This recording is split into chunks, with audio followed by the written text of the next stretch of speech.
хураамжтай холбогдсон одоо асуудлаар бол одоо зарим нэгэн одоо буруу зөв ойлголт юмнууд бол гарч ирж байгаа шиг байна.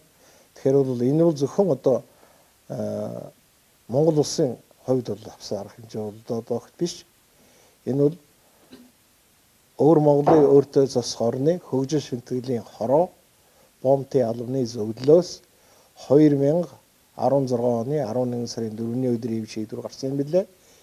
Энэ шийдвэр бол өөр Монголын өөртөө засах орны бусдаар улстай хэлэлж байгаа хэлийн бомбтууд бол нэгэн адил бол үйлчлэгдэж байгаа. Өөрөөр хэлэх юм бол энэ мэдээлэлд дурдгдсан юм дотор бол бүгд нэр Оросын холбооны улсын Забахаусктай хил залгаж байгаа Хэ-Шантау Шивэ гэсэн одоо хоёр бомб. Энэ хоёр бомбд бол хоёулаа явж байгаа.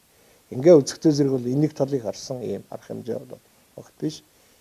Ийм арга хэмжээ авчээ гэж үздэг.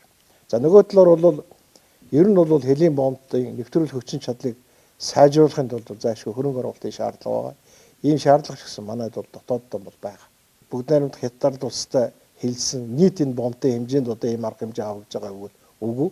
Би түрүү хэлсэн зөвхөн өөр Монголын өөртөө засах орны газар нутгийн хэмжээнд байрлаж байгаа нөгөө хөрш орныхоо одоо бомб дотоод арга хэмжээ ийм арга хэмжээ авчээ.